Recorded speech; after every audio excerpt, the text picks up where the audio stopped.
Appreciate it. It was a sold out screening. We had 70 plus people in the rush line trying to get in to see this film. These are the lucky, 360 people who made it into the screening today. Thank you very, very, very much. Thank you. That's great. That's really wonderful. Thank you. And thank you for inviting the film and Mabruk for another festival. Thank you so much. Mana. I'm going to start with a question. Before we talk about the film, I want to recognize your work behind the screen because you do a lot of work for the Palestinian film industry. And you don't know this, but you were actually the inspiration for the panel we did on Saturday about the rise of Arab women in cinema. And it was all your work, especially this year at Cannes, at the Palestinian Pavilion in Cannes, as a jurist for a Cannes jury. And also we noticed you're now part of the Oscar Academy, which are all huge accomplishments in sort of the mainstream film world. But you also do a lot of work for, to support Palestinian filmmakers. So I just wanted to, start the discussion, to recognize that work, and maybe you can talk a little bit about, what is going on with Palestinian cinema right now. How is it growing, expanding, and how are we taking up those spaces that weren't open to us before, like in Cannes and at the Oscars? Yeah, thank you. It's great. For Cannes, for the Oscars and all these things, it's kind of funny. The Academy.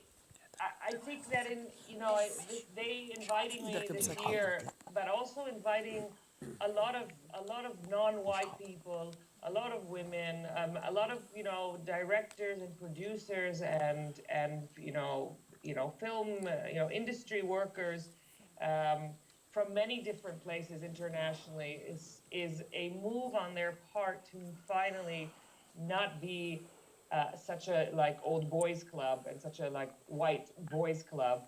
I think something's changing. I hope something's changing. And it's great that we're getting in there somehow, and hopefully we'll have an influence. It's what does it mean to be in the Academy? I don't really care about the Oscars, but what I do care about is the fact that I get all these films now, I get all these screeners, and I have a vote, and I can it means something.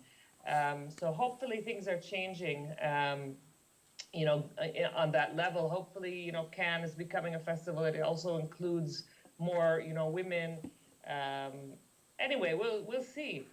In terms of Palestine, I think something fantastic is happening. I think there's a generation of really fantastic filmmakers coming.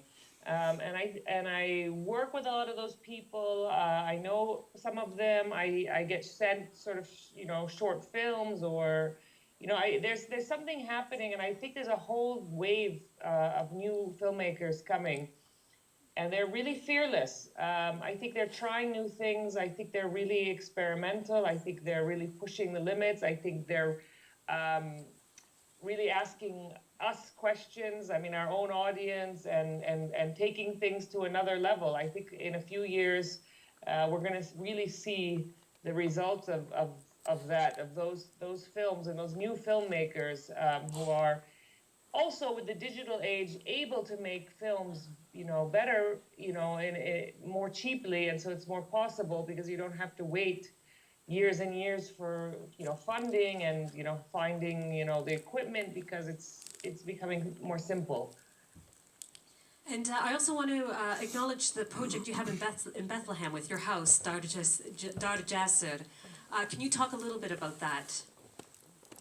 So that's a family dream that's kind of come true. My father's house, the family house, which is a 127-year-old house. So the last few years, we've decided, mainly my sister and I, we've restored and renovated the house, and we've opened it up this year to be a cultural space. And so it's been set up that, the house has been renovated and it's been set up for film screenings, for exhibitions, for music, for really something in the Bethlehem region, because everything is kind of focused culturally in Ramallah. And so we've started activities already. It's called Dar Yusuf Nasri Jasser, of course, after my father. And we've started activities, and it's we're working with the refugee camp, Aida refugee camp. There's a children's group there. They have a plot of the land which they're decided they want to do a vegetable garden there. We have like Vivian Sansour, who's doing a landscape residency. In less than a month, we'll be collaborating with Cinema Days, the Palestinian Film Festival, and we'll be hosting screenings and workshops for filmmakers. And it's a really exciting new project, and I made it like a project of a lifetime too. That's amazing. We look forward to seeing it grow and become a big part of the Palestinian cultural scene. I'm gonna turn into to some questions about the film. I wanted to ask my first kind of two-part question is why was Nazareth chosen as a setting for this particular story, and where did the inspiration of making the invitation handing out be the sort of the context for that story? So Nazareth came about because I lost you. There you go. Nazareth came about because I'm not from Nazareth. I'm from Bethlehem, but my husband is from Nazareth, and I've been spending a lot of time there. And I was very interested in Nazareth as a city. As a city that is, has been, was occupied in 1948, unlike Bethlehem or the West Bank and Gaza from 67. And it's the only Palestinian, not the only, sorry, I'm tired. The biggest Palestinian city inside, historic Palestine, what is now called Israel. It's entirely Palestinian, and it's a very, actually, like, it's a ghetto. It's become a ghetto, and it's a very tense place. It's a very economically, socially tense place. People are living on top of each other. People are living as third-class citizens. People are really vying for a space, for their identity. And I was interested in this political and historical social, economic reality of Nazareth, and the great sense of spirit there, the way that people have managed to keep their humor, the way that they're really survivors despite everything. That's minority of Palestinians that did not become refugees, although there are refugees in Nazareth from the surrounding villages, but it's that group of people who were forced to carry Israeli citizenship, and they've managed to stay, and they're still there. And I wanted to do something about that. And the idea of the wedding, invitation delivery came about from when my husband went back to Nazareth to help his father deliver his sister's wedding invitations. And I asked if I could, sit in the back seat very quietly and watch. I thought it was because my family doesn't do that anymore, because it's impossible to do that because we're spread out all over the world. But it's this very, simple tradition that really in the north of Palestine is, everybody still does it. It's very, I don't think anybody doesn't do it in the north of Palestine.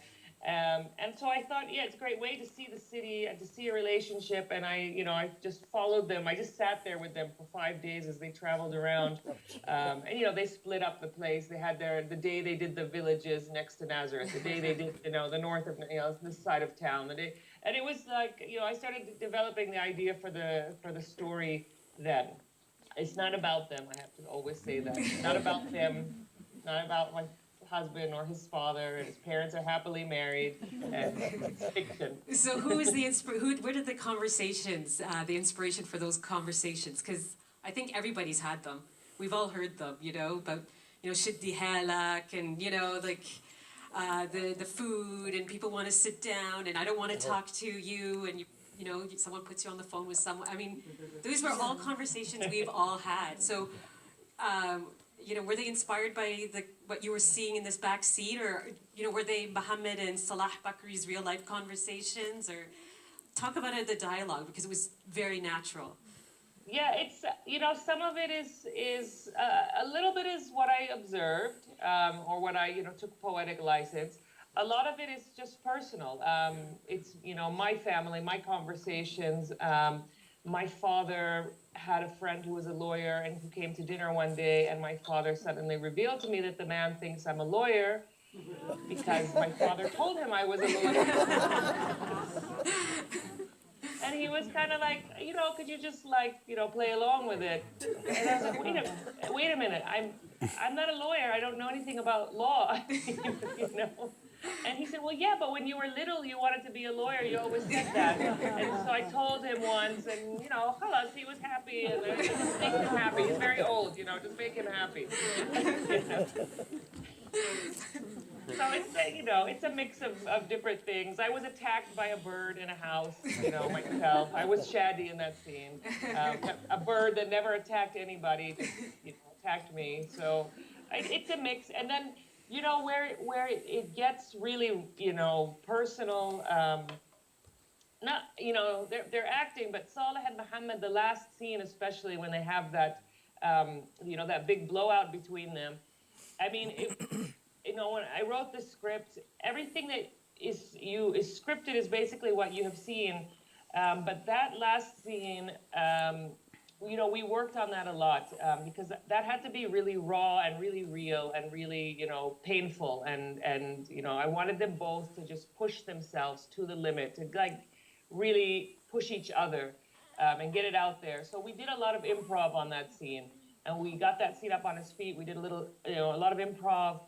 They would bring in their own stuff, and then I would go back and I would rewrite the scene, and we'd come back, we would rehearse it again, we'd improv it, and until it got to a point that I felt was right for the script. But it is personal for them too, and it was a difficult, especially that scene was very difficult for them to do.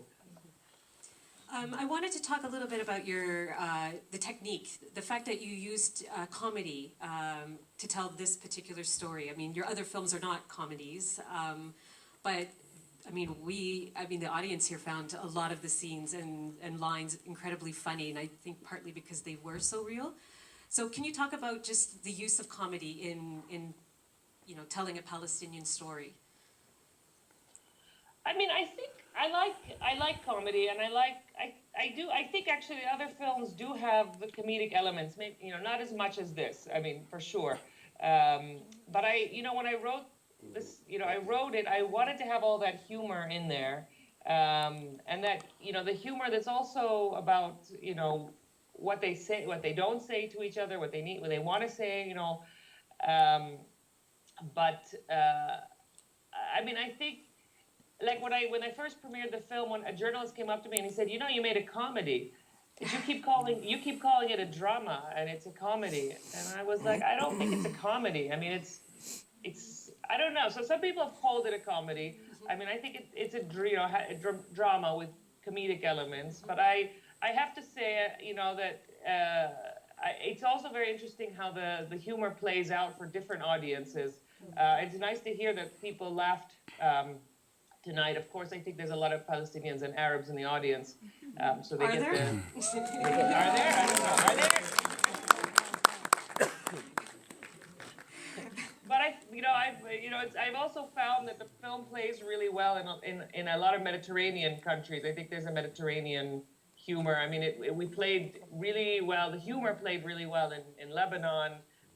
In Greece, in Italy with the Italians, and I think especially with Shadi having this Italian connection, I don't know, I think we're all very similar. Okay, I'm going to give the audience a chance to ask questions. So we have two volunteers on either side of the theater. So can you put your hands up really high so they can see it? Do we see, there's one down here. Is there one?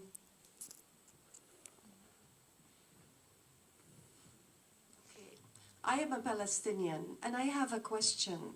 I saw that the movie is focused on a Christian family, and all the invitations were sent to Christian families. As a Palestinian, I know I grew up that we are a mixed society and we connect with each other all the time. Why was there no connection? Why was there no invites to any Muslim families and having them interact in the movie? Actually, they're not delivered to only Christian families. Nazareth is a city which is, I think, 60% Muslim, 40% Christian, and I wanted to show that in the film that there are, it's a mixed city, and also in terms of class, they deliver the invitations to different classes of people. But it's not true. I mean, Shadi and Abu Shadi are secular. They have some religious family members, and they deliver the invitation. They have a lot of, Muslim friends. Shadi's mother, who left, is actually Muslim. So I think it's, pretty mixed, but it's not the point of the film. I mean, it's not a bit, you have two main characters that are secular. And so, yeah. Do we have any other questions? There's one down here. I wanted to say also, in terms of, just to follow up on that, with Christmas, it comes around Christmas time, but in Nazareth and in, Bethlehem, I know, and many other, cities, Muslims, of course, celebrate Christmas, and having a Christmas tree doesn't mean that you are Christian. And, there's a commercial aspect of the holiday as well, in which, and also I wanted to make fun of that a little bit, how, in Nazareth all year around is like Christmas celebrations everywhere. Like it says Merry Christmas on the street, like all the time. And Bethlehem, maybe I related to that too, coming from Bethlehem. It's like, you also sort of have to promote yourself. Like the city is like, it's a tourist thing as well. So.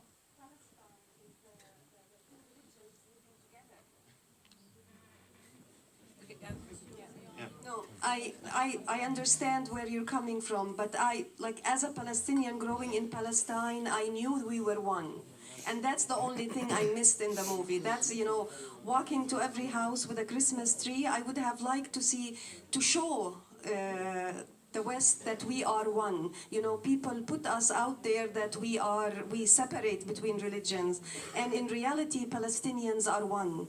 The Muslims and Christians are one hand, and I would like the world to know that. That's why I asked this question, not to bring any religious aspect to the question. Yeah, well, I think that's in the film. For me, it's there. That is exactly what it is. Nazareth is a Muslim Christian city, and I think it's there. And I think by not having to highlight, to make sort of cliches of what is a Muslim and what is a Christian, I think it's there, and it's something I think is in all my films, that we are a mixed, we are mixed, and we are one. Hey, how's it going? Good movie. Really enjoyed it. Good job. I was just curious, on the one hand, it's a very kind of universal story, father and son, old and new, but on the other, it's very particular to that time and place. And I'm wondering if, as a storyteller, do you feel a kind of tension there, like when you're writing the dialogue, when you're thinking about what to show, what not to show, or do they in fact complement each other? I think that with,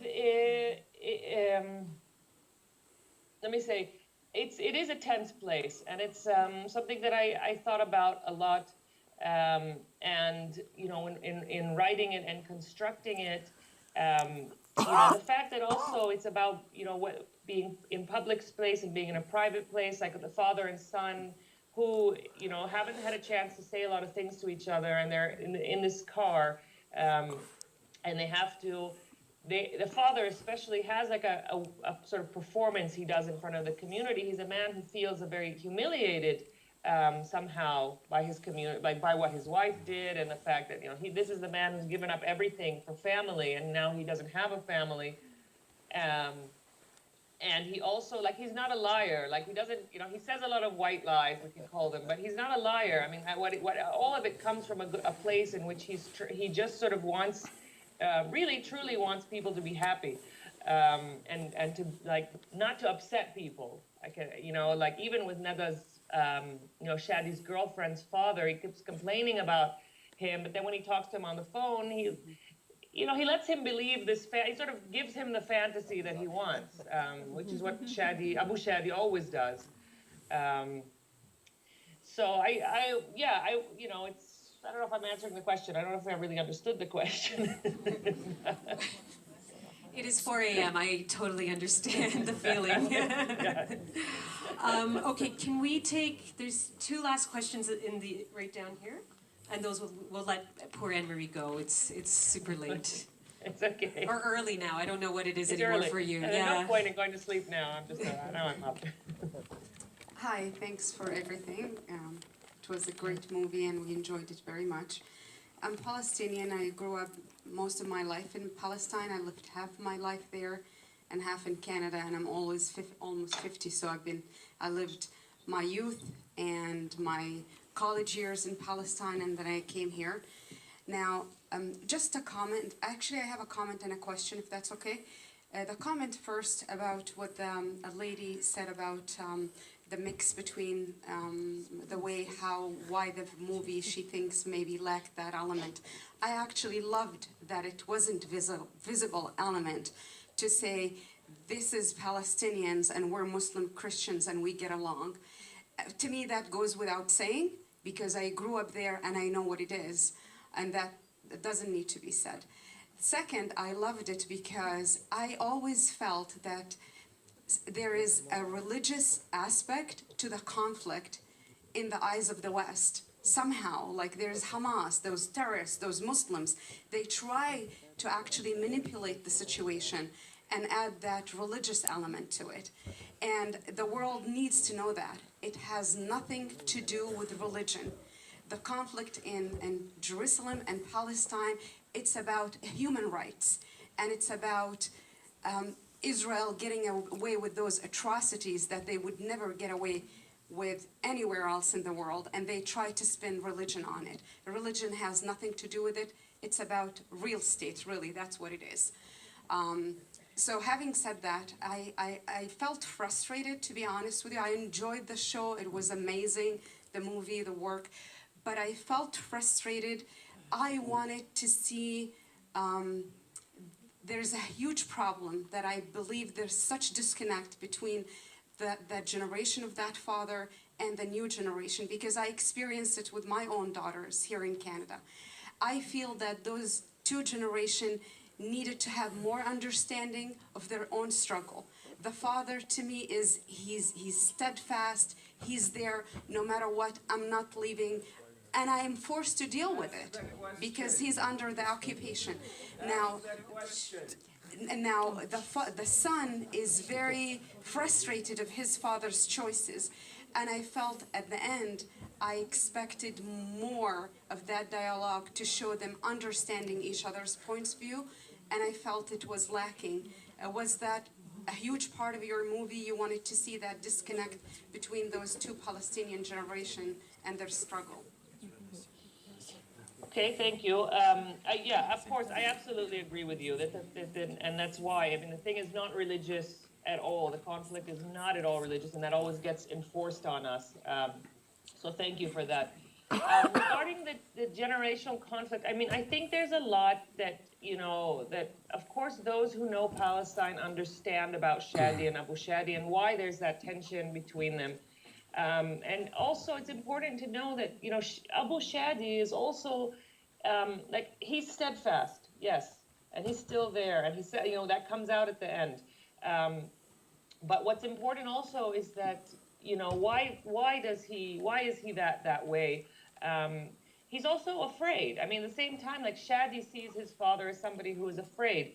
And it's important to know that, you know, Abu Shadi grew up, you know, from when, you know, Nazareth and all, you know, all the Palestinian cities in Israel were under, you know, martial law, you know, from, you know, 1949 to, I think, 1966. and which everything, I mean, it was a really repressive, regime and time in their lives where it was illegal to say Palestine. It was illegal to show the flag. It was illegal to show any sort of kind of, it was the way that the Palestinians in Israel were isolated and cut off from everybody, and were made to feel fearful that if they expressed themselves, they were deported. They went to jail. And all that is part of Abu Shadi's upbringing. That his, son didn't live that. I wanted that tension there, but of course not.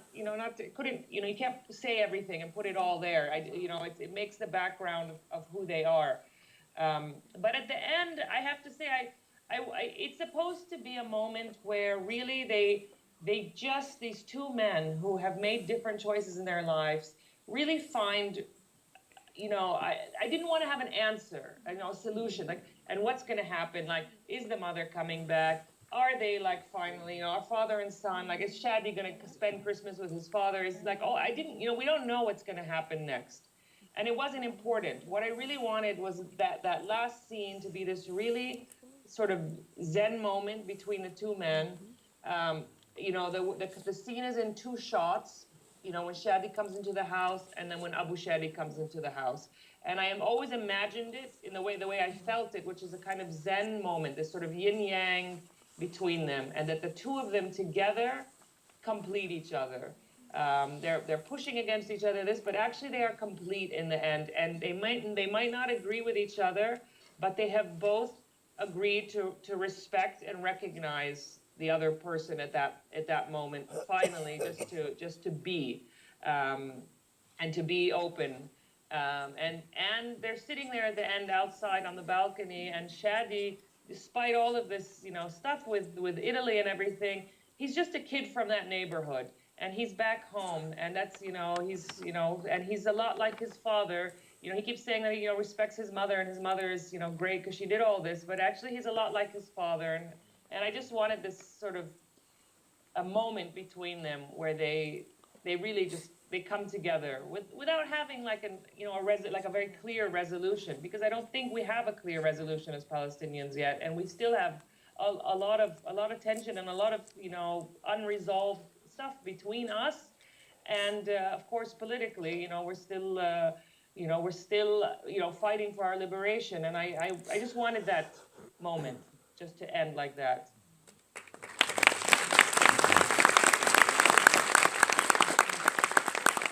So there was one last question in the second row. Is that? No, sorry, it was this woman over here. But please, short, so we can let Anne-Marie go.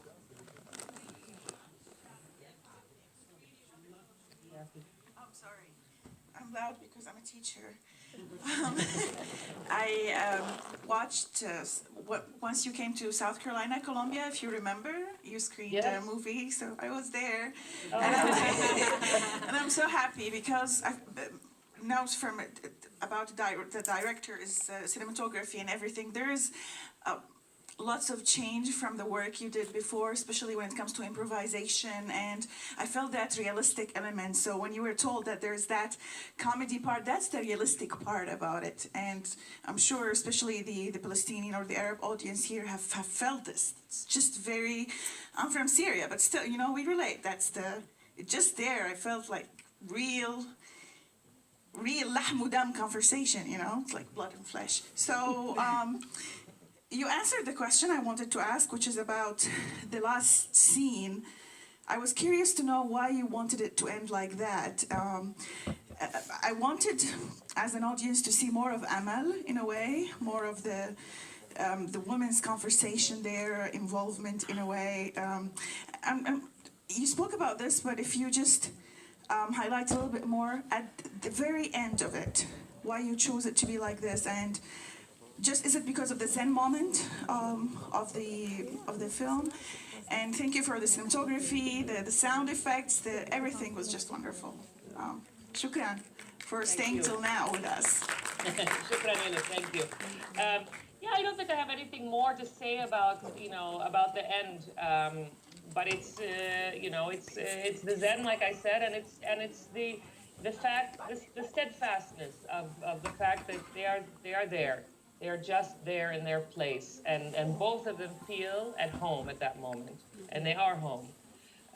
Regarding women, Amal, there's several women in the film that we don't really see, but they're very much major elements in the development of the story for me as a writer. So Amal is, she's traditional. She's getting married. She's doing, and I wanted to have this character who's very different than her brother, who's like more of he's more rebellious and he's, doing what he wants. And I wanted to have the more conservative sibling, but actually not to make her weak because of that, and not to make her less of a rebel than he is. She's a rebel in her own way. And she's also the younger sister, but she's understood something very fundamental that her brother has not understood until the end. Like when they have that moment in the house and, she says, "Badik mish fahem," you still don't understand, like you still don't get it. And that's like a little sister talking to her brother. Like she has understood something very fundamental, that her father has compromised everything for his family. And he doesn't have that. So she doesn't care who the wedding singer is. And she doesn't care about all these details, not because she doesn't care or because she's, it's because it's not about, it's not about her. It's her wajib. Like her father is happy she's getting married and he wants him to celebrate that. And let him bring his wedding singer and let him bring whatever. And it's not, you have to pick your battles. She knows how to pick her battles. And she also knows that her father has become both the father and the mother for that family. So it's something that she loves and respects about her father. The mother also, like we never see the mother. We don't even hear her voice when she makes that phone call to Shadi. But she's there all the time. She was, for me, the presence that is there from beginning to end. She's between the men. She's in the car. She's that presence that's like, also the tension between them and their different relationships with her. And why they have different relationships with the city of Nazareth and with each other and with the community and everything. And then a very small role, but it's a third character, the third female is Fadia, the cousin, who's, actually Shadi's only friend. It's the only person we really see in the film that he's just really comfortable with, and he can be himself with. And he's also seen how Fadia, who, because she's a woman, because that the standards are different. If she lived anywhere else in the world, not anywhere else, but if she lived in a lot of other places in the world, she might have all the things that she wanted, but she lived with a man. Now she's sort of, she's with her family. She's taking care of her parents. She sees that everything is quite limited, and she's clearly not happy. But she's, beautiful. Intellectual, she has a great job, she's a strong person, but something has, because of the